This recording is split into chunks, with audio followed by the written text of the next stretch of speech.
Cool, so we're recording. All right, guys, we're all here. I guess we're going to discuss the Stomp Box Fuzz. We have four people from the pedal companies that have helped build it. We have a couple people from the page, and then our awesome designer here as well. So let's go ahead and introduce ourselves. I guess I'll start with myself. My name is Jared Timmons, and I created Stomp Box Talk, and it's turned into something really awesome. So that's me, and I guess we'll go with take it away, Jesse. Sure, I'm Jesse Winslow. I started Noise Therapy Effects about 4 years ago. I've been building pedals for myself and other people for about 10 years, and it's my escape from my daytime life. I love it to death and was so excited that this project came to fruition. Awesome. Go ahead, Chris. Hey, y'all. I'm Chris with Swamp Witch Pedals down here in Gainesville, Florida. I've been building pedals for about 1.5 years, 2 years now, and things are hopefully starting to take off for me. Perfect. David, go ahead. Yeah, I'm David Marcoulier. I am Electric Squid Industries. I've been building pedals, I don't know, 10 or 12 years, something like that. And started selling them along the way, mainly committed to transistor abuse and insane fuzz. Awesome. How about Rylan? Go ahead. What's up, guys? I'm Rylan Morgan, out of Monroe, Wisconsin. I've been doing pedals for probably about 1.5 years now to 2 years. Working on guitars for many years. That's where where the addiction, I guess you could say, all started. But yeah, I started Skyward Broad about 2 years ago. Started out with redoing guitars and old gear, and just kind of turned into pedals and all that other kind of good stuff. Very cool. All right, Patrick, take it away. I'm your friendly up north Canadian, and yeah, basically, oddly enough, I met Jesse through him asking me, about recipes for what was it, vegan recipes, and I gave him a mushroom Wellington recipe, and the next thing you know, yeah, he found out he needed a web designer because he got screwed over by someone else, and I was like, oh, just put me in as an admin, and then overnight I whipped up a brand new website, and I was like, oh, check out your website, and obviously he was super stoked, and then so we kind of bonded and made a friendship, and yeah, so basically my role with him is all around, let's say, marketing. Because basically I do most of the marketing, I do most of any visual media, most of it that's put together is me. I'm sure you saw the ad. I put together that, was it yesterday I put that together? Mm-hmm. And I do graphic design and web design, and I went to school for marketing and media sciences. So it's fun to get to use it in a hobby format. Like, that's not what I do for a living, but it's pretty fun to do it this way. And yeah, I just contribute wherever I can. I kind of have that help anyone small business take off philosophy. So That's awesome. It's interesting that you mentioned food, though, because it's just crazy how food connects us all. Something as simple as that. All right, and then Thad, go ahead, take it away. What's going on? I'm Thad. I don't have a cool background. Hopefully you can edit me something cool together. I'd like that. I'm just a tone chaser, and I met Jesse with a trade. I think it was like a Idiot Box PLL for something. Anyway, and he makes PCBs for a dude real local, Nathan Hanna from Little River Customs, and he's right up the street. And so it made it a small world.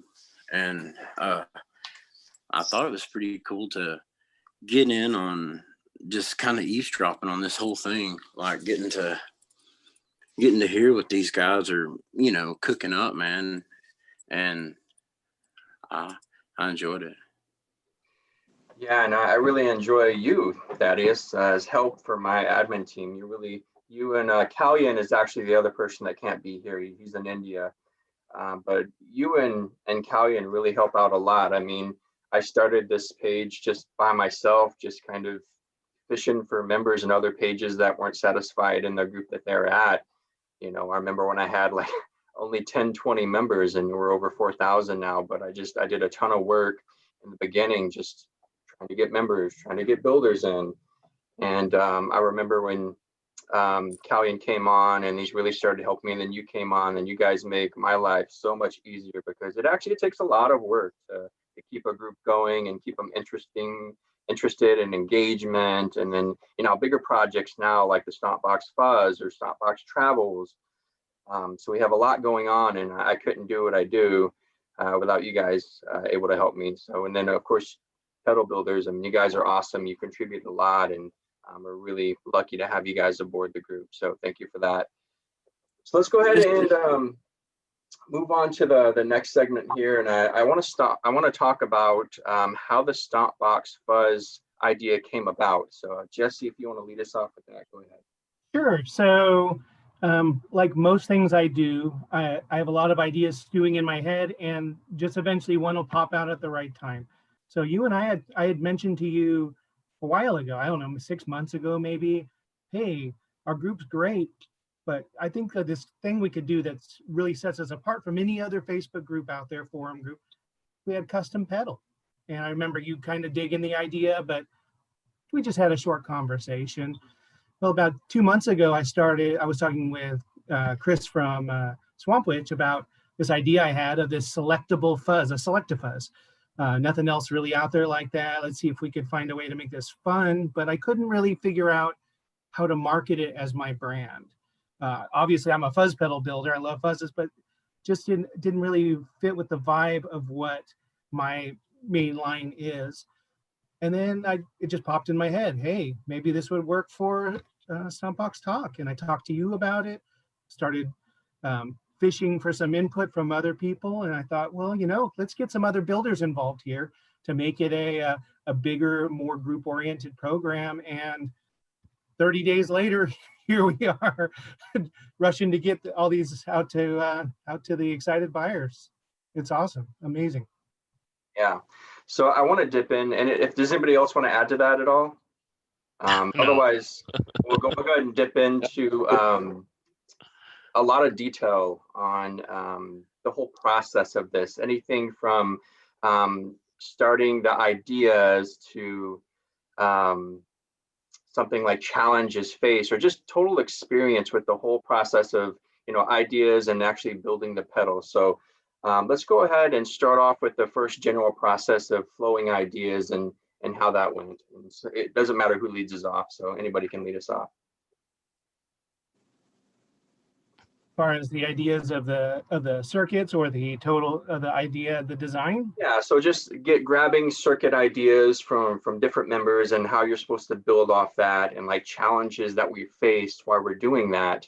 I mean, for me, the first thing was I was just all of a sudden I was in a group chat that was like, hey, you have to build a fuzz pedal. And I was like, yeah, Brad, all right, let's do that.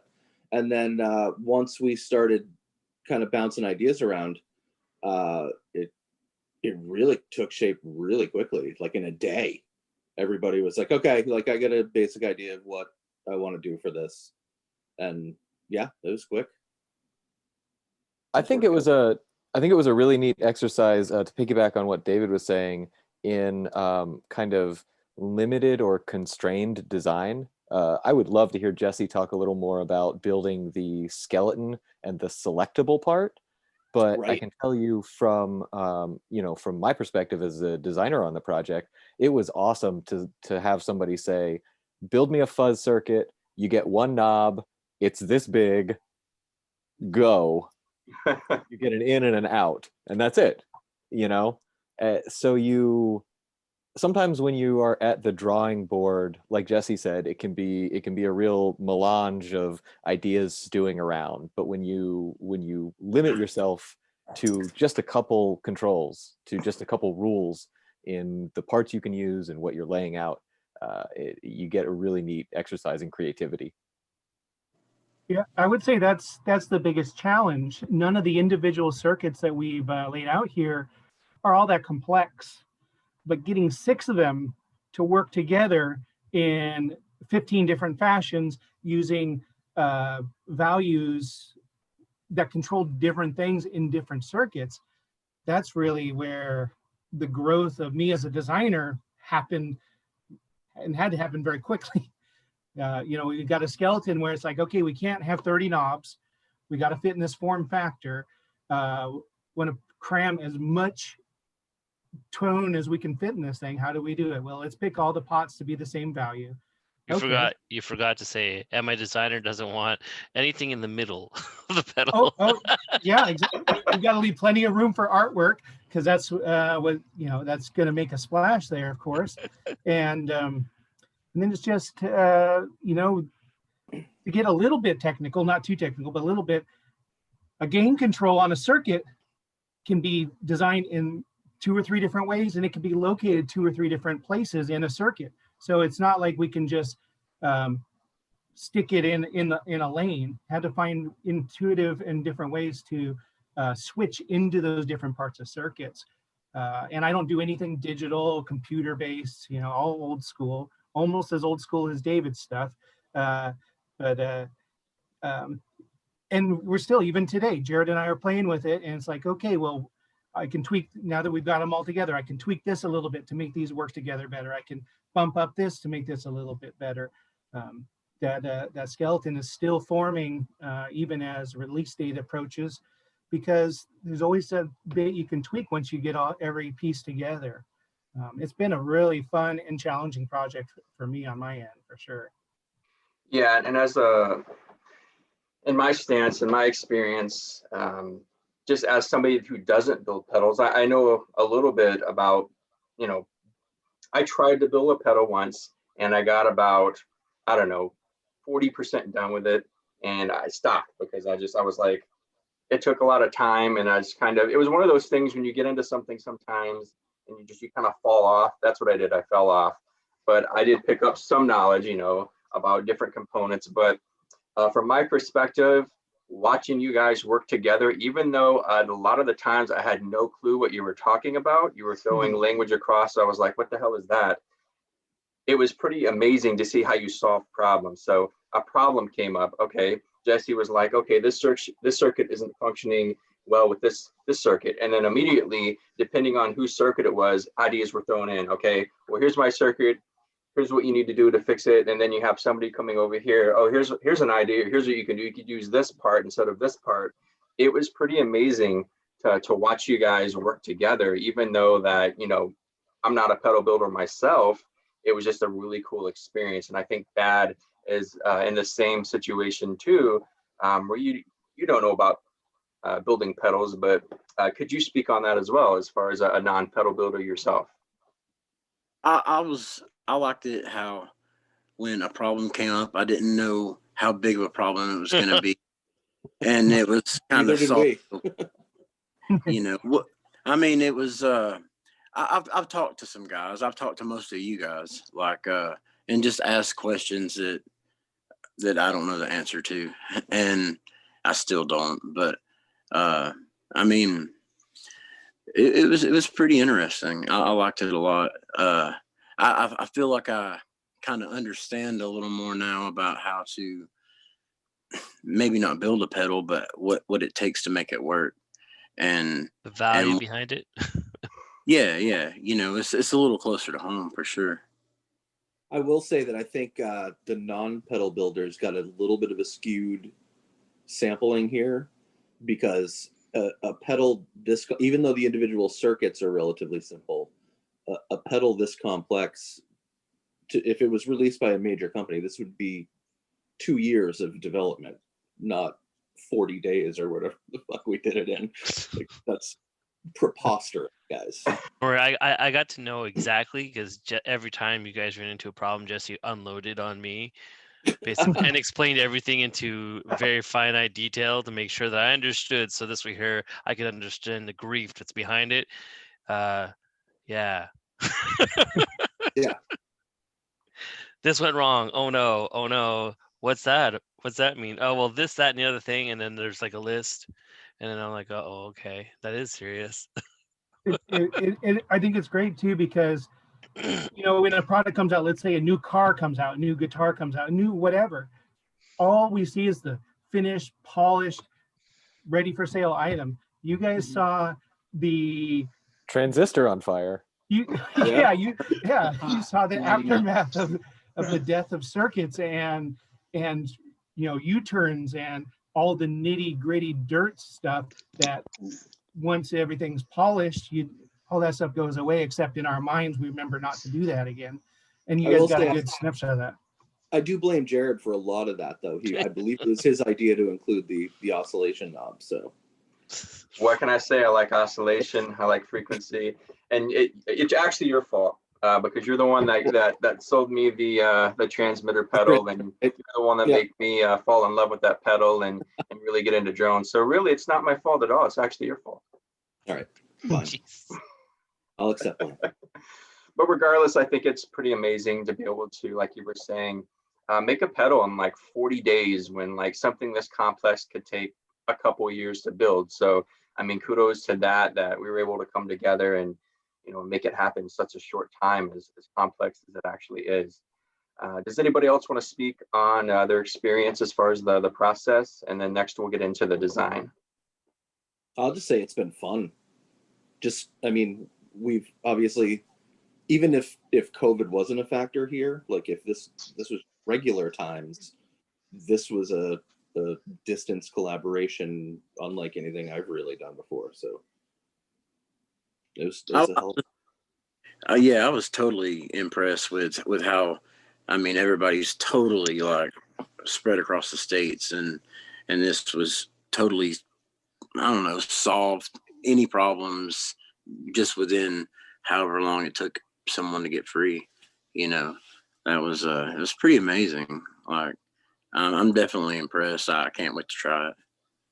Yeah, and it's basically like the ultimate team type of job. I mean, you have all these people taking, you know, the pedal builders taking the circuits and putting into one device and solving all these issues while you're all over the different, you know, some of us are in a different country actually, but, you know, like from where we're at, it's kind of like the ultimate COVID era type of thing to work together from afar.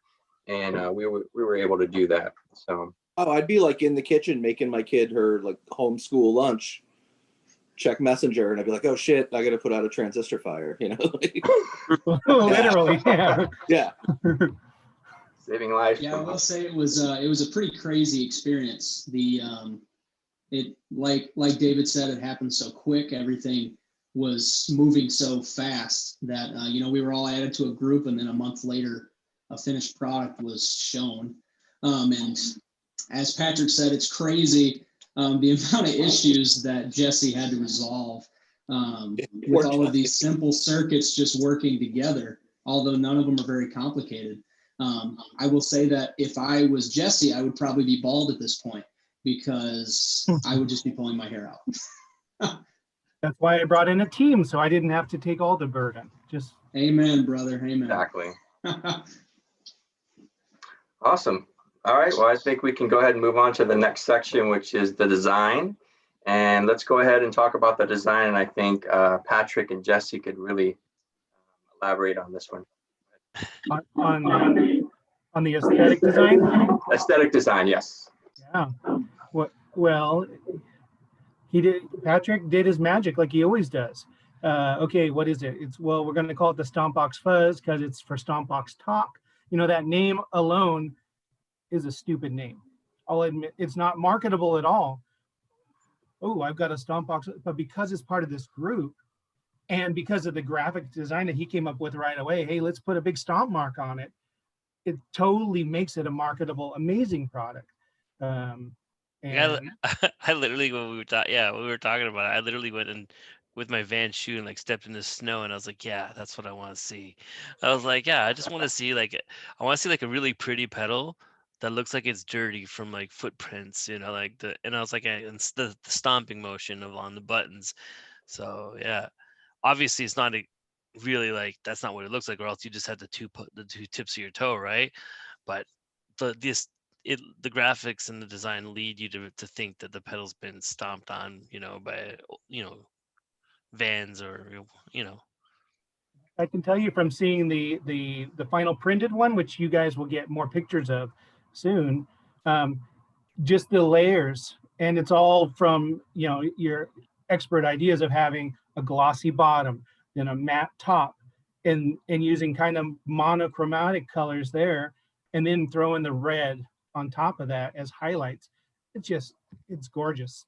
All right, so next we're going to get into, I'm just going to have you guys talk a little bit about your circuit that you contributed to the pedal. And I'll go ahead, and if you contributed more than one circuit, I mean, just basically tell us what you contributed to the pedal.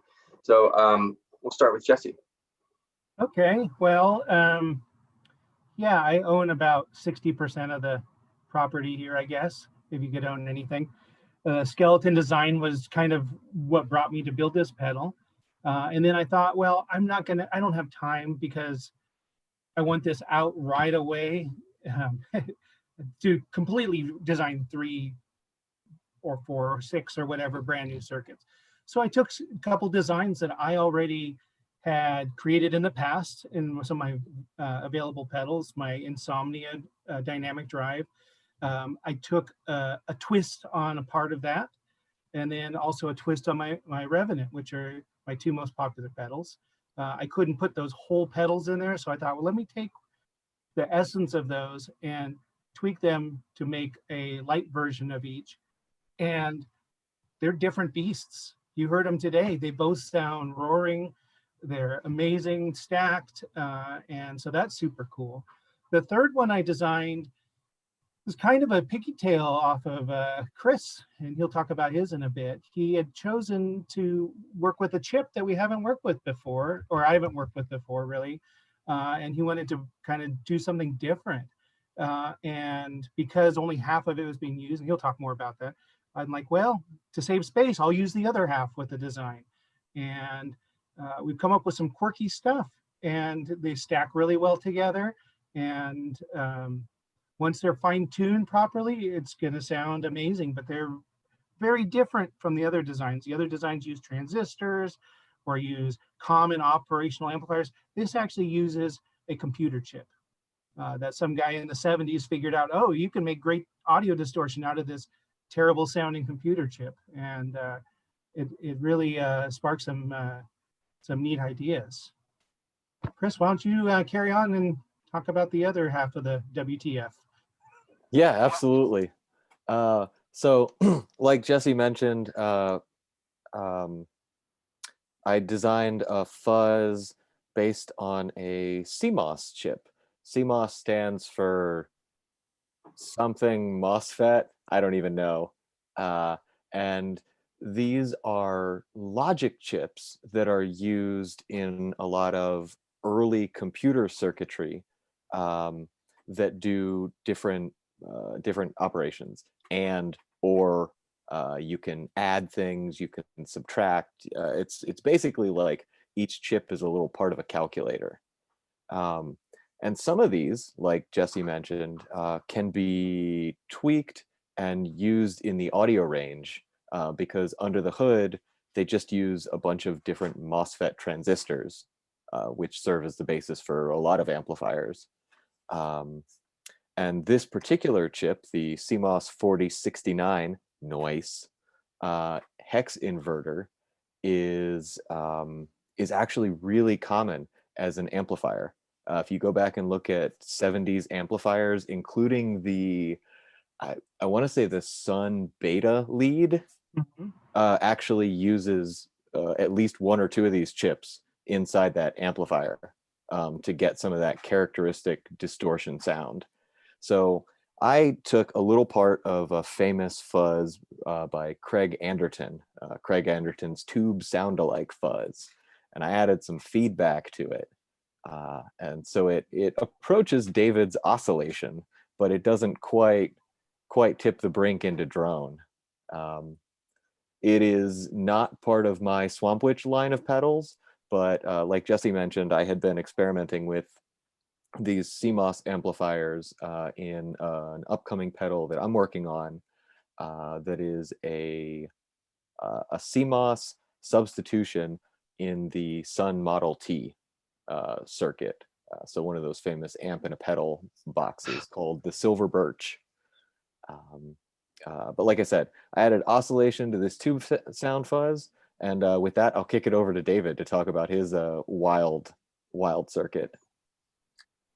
Yeah, my circuit is basically just a slightly stripped down version of my transmitter pedal.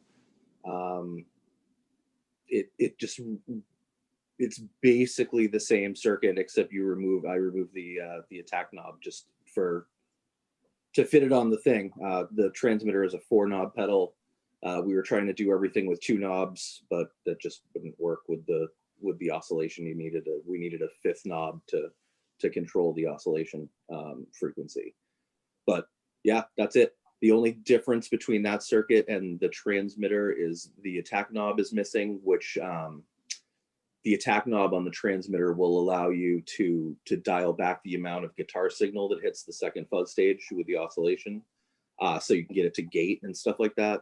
But in essence, it's just my transmitter pedal, which has been on Stomp Box Talk and a few, at least Jared's board here. So. And I love it. Cool. I guess that leads it with Rylan. Go ahead and share yours. So yeah, I'm obviously the guy that names all his pedals after awkward animals. But I chose the Hungry Panda. I figured, we have enough fuzz on this board. So I picked the Hungry Panda, which is kind of my borderline between a boost overdrive with the gain all the way down, and then getting into kind of a fuzzy, distorted territory. But I worked with Jesse a little bit to make it a little bit more hangry, if you will, to fit in with the fuzz as we were trying to achieve with this. So like I said, I used my Hungry Panda. I figured it would pair super nicely. It does really well with my Fuzzy Fox and another fuzz I plan on releasing here pretty soon. So I knew it would be a winner as a whole to pair, to stack, to boost anything in front or behind it. Awesome. Cool. All right. Let's go ahead and move on to a different segment. Let's go over it's basically like an overview of the controls, the knobs, what they do. And Jesse, you want to lead us on that one? Sure. So there's essentially 2 circuit paths. We'll call it channel 1, channel 2, like a lot of dual pedals. Channel 1 we call high tops, as an homage to the Van Stomp. The controls on that, we have a selector 1, 2, and 3 for the 3 different circuits. On all 3 of those, the kick it knob is a level control. So it allows you to mix and match your levels as needed. The other control, which is the high top control, serves different functions. In 2 of the circuits, the hangry and the insomnia, it acts basically like a traditional gain control. Down, it's cleaner; up, it's dirtier. But in the 3rd circuit, the Swamp Witch circuit, it controls the amount of feedback, amount of circuit that goes and circulates back to the front and feeds it through.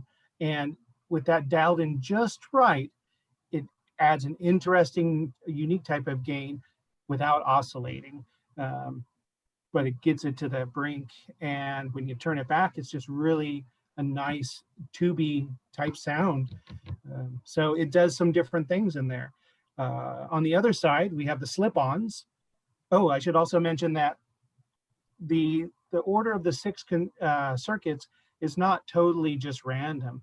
On that side, the first side, which feeds into the other side, I made sure that 2 of the circuits were lower gain and 1 higher gain, because it's easier to stack a low gain into a high gain. But sometimes you want to do the reverse. So on the other side, we have 2 high gains and a low gain. On the slip-on side, we have, again, the kick it control for the volume. We have the selector. We have the slip-ons control, which it actually does something different on each of them. On one circuit, it controls the gain like a traditional. On one, it controls the amount of negative feedback, so it can get less gainy, but it also gets more splatty.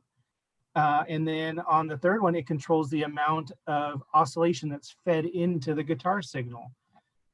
And because of the oscillation, we did add a 3rd knob that works on just that selection 2.2, where it controls the oscillation frequency.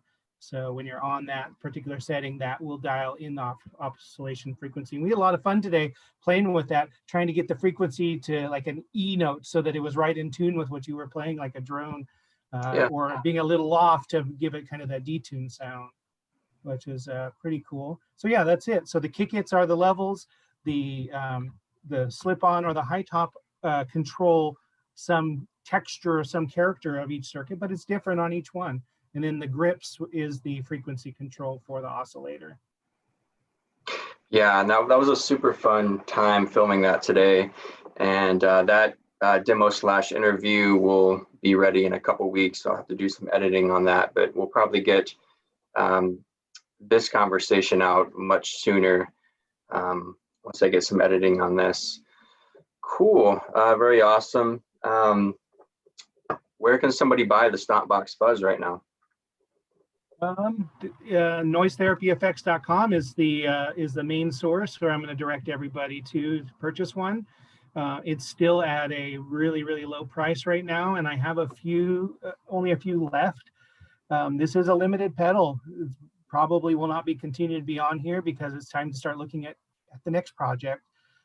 But I'm super excited for everybody that has gotten one and will get one, because it's a treasure of ingenuity and of tone, and something super fun.